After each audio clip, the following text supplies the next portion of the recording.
Sampai hari ini bukan nggak mudah, bukan hal yang mudah bagi kami membimbing anak ini, juga dengan banyaknya kebutuhan hidup. Tapi sampai hari ini saya percaya bahwa Tuhan itu tidak pernah tidak turut campur tangan dalam kehidupan kita, kehidupan kami. Kalau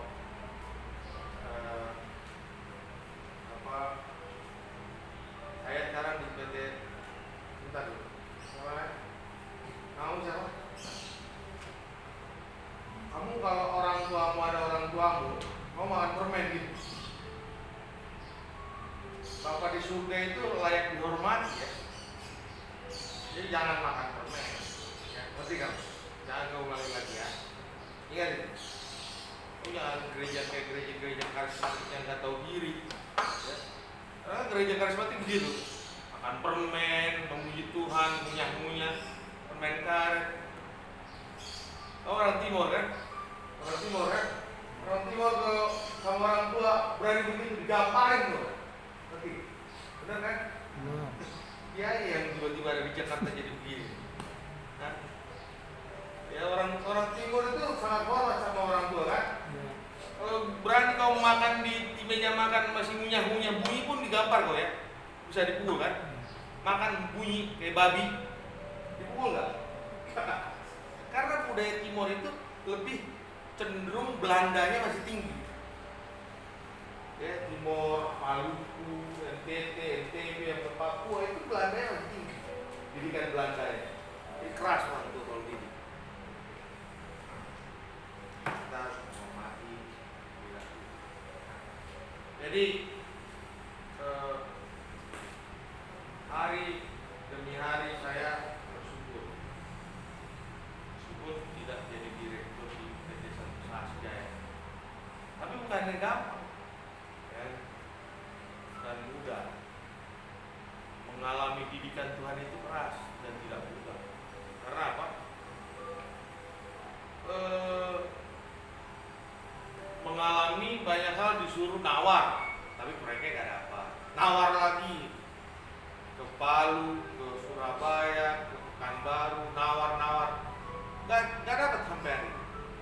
Tapi meskipun gak dapat, proyek yang saya kerjakan sekarang di Anwa Bintaro itu bisa menghidupi kami kayak mana surgawi. Waktu umat Israel dia keluar dari tanah Mesir, dia makan apa? Mana kan? Enak gak sebenarnya? Enggak. Kalau enak ngapain dia bersungut-sungut? Saya ulangi, enak gak makan mana tiap hari? Bosan. Kalau enak ngapain dia bersungut-sungut? Dia bersungut-sungut minta apa? Daging kan? Minta daging kan? Tiap hari makan mana, enak gak? Enggak. Tapi Tuhan kasih bercukupan gak? Mati gak? Bahkan karena dia bersungut minta daging, dikasih daging gak? Itu hebatnya. Dan itu yang saya rasakan. Saya gak ada proyek. Saya punya proyek satu di Anwa Bintaro. Dari tahun lalu 2022 sampai sekarang saya ngebit proyek besar-besar, gak ada yang dapat. Sempat saya berpikir, kok gak ada dapat Tuhan. Tapi saya berpikir, umat Israel dikasih mana tiap hari, mati gak? Enggak kan? Berkecukupan gak? Berkecukupan. Sama, jadi saya dikasih proyek itu udah lama, tapi itu terus bisa berkecukupan. Dan saya tadi malam menangis. Kenapa? Perusahaan yang saya pimpin Tunas Berkat Sentosa yang kalian doain nggak besar, nggak kayak Sentosa Sejaya. Proyeknya nggak dapat, cuma satu. Tapi PT Santosa Jaya minjem ke perusahaan saya. Sampai kemarin 600 dan mau minjem lagi 400, 1 miliar minjem ke perusahaan tugas berkat. Artinya apa? Artinya yang kecil bisa menjadi berkat. Jadi persepsimu, persepsi kita, kalau kita letakkan pakai persepsi kita sendiri, kacau. Kadang-kadang malah kita bisa apa? Nuntut, protes sama Tuhan. Karena apa? Pakai persepsi sendiri. Tapi pada saat kita merenung, Tuhan kok gak dapat proyek? Terus merenung, merendahkan hati, meletakkannya kepada persepsi Tuhan, baru Tuhan doakan. Emang lo mati? Enggak. Lo ada proyek kan masih? Meskipun lo gak dapat proyek, lo ada proyek gak? Ada. Proyek itu bisa mencukupi lo, mencukupi, bahkan untung. Oke, good. Proyek itu mencukupi untuk lo lihat nih, PT Santosa Jaya yang besar minjem sama lo. Oh iya. Jadi Tuhan itu baik. Kenapa saya nggak pintar? Tadi nyanyi terima kasih Tuhan. Nah, saya nggak pintar begini, nggak pintar. Saya nggak tahu. Dan saya nggak mau pelajarin. Kenapa? Nggak penting bagi saya. Kenapa? Nggak membawa dampak nyanyi seperti saudara nih nyanyi bersaksi nyanyi di sini. Itu sebenarnya nggak membawa dampak. Karena apa? Lucifer juga jago nyanyi bos. Yang membawa dampak adalah saat kamu berdampak bagi orang lain. Makanya saya tanya sama kamu nih, Enos, udah berapa lama saya kasih kamu Enos bikin program. Saya disuruh jadi gembala sidang di GSA Condet ini, gembala saudara. Bukan saya bodoh. Kalau anda ini cuma penganggung di kampus. Sabtu ngapain? Tidur. Sabtu ngapain? Tidur apa? Kalau enggak tiduran kan? Kalau enggak nyuci pakaian. Iya, nggak apa. Teman-temanmu yang lain ada di gereja lain kan? Melayani kan? Ini di sini Sabtu, Minggu tidur-tiduran, gereja doang. Gak ada dampak. Itu yang saya bilang, bikin program. Nah, tadi saya ambil memuji Tuhan. Saya ingat dulu saya pegang di sini juga zaman Hendra. Nah kan? Ya. Jadi saya minta catat terus ya. Mulai minggu depan yang ada di sini semua hari Sabtu pergi ke rumah sakit UKI dan rumah sakit di tempat tanya sama ibu satu lagi atau dua lagi, jadi bisa dibagi ini menjadi 3 kelompok. Saya harap 3 rumah sakit, bukan cuma UKI. Di rumah sakit UKI itu ada tim doa orang Timor, koordinator Ibu Neti namanya.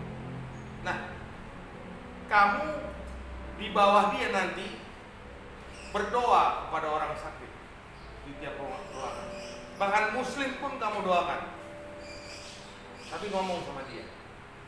Nah, tugasmu hari Senin nanti tanya ibu rumah sakit UKI itu Ibu Neti, minta kontaknya, minta pengantar dari ibu by phone atau apa, agar bisa ketemu dia dan menugaskan hari Sabtu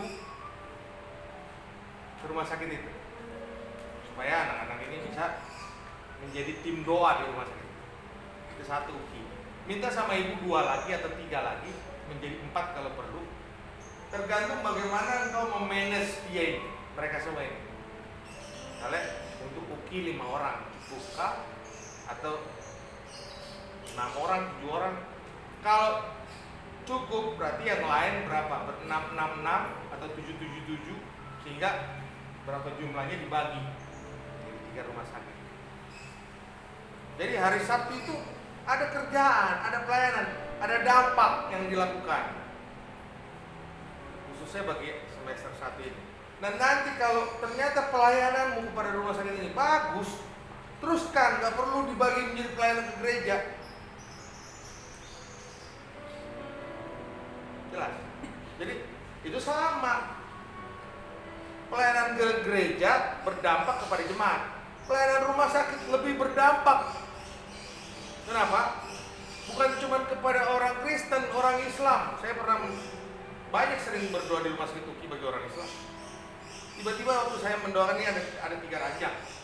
Memang kita berdoa untuk orang Kristen. Tapi waktu kita berdoa, tiba-tiba orang Islam ini manggil, Pak, saya juga didoain dong. Oh ibu mau didoain? Iya. Itu untungnya karena ada 3 ranjang, ada 4 ranjang. Kelas, bukan kelas VIP, kelas VIP itu satu kamar, 1 ranjang. Tapi ada yang 1 kamar itu 4 ranjang. Waktu kita berdoa buat orang Kristen, kadang-kadang orang Islam minta didoa. Nah, itu berdampak kan? Nah, menurut saya sih itu berdampak lebih daripada melayani di gereja. Dan Anda bisa bawa jiwa di situ. Tolong ini dilakukan mulai minggu depan, setiap hari Sabtu. Kalau perlu hari Minggunya selesai gereja juga. Kalau memang ada diminta oleh rumah sakit itu untuk terus melayani di hari Minggu, kenapa enggak? Tinggal dibagi orangnya. Nah, bagaimana dengan transportasinya? Itu kan ada mobil. Itu mobil disediain Pak Moses buat pelayanan katanya. Betul? Hah? Udah pernah dipakai itu mobil? Nggak pernah. Keliling-keliling, ngapain? Beli aqua. Nah itu bisa dipakai, ya, untuk pergi ke sana. Ya. Nanti kalau kurang kita adakan. Kalau memang nggak ada mobilnya, Grabnya dari saya. Jelas ya. Kalau itu dilakukan mulai minggu depan biar ada pergerakan daripada pelayanan gereja Santo Sasi. Demikian jika ada lagi program yang lain, tolong berikan agar kita tidak cuma seperti yang Anda bilang hari Sabtu cuma nyuci-nyuci, ya kan? Dan saya pikir Sabtu Minggu sebenarnya bukan waktu saudara bikin tugas. Bikin tugas Senin sampai Jumat, ya. Sabtu Minggu ya pelayanan. Teman-teman yang lain kan begitu, kan? Saya rasa itu aja. Tuhan berkati. Halo.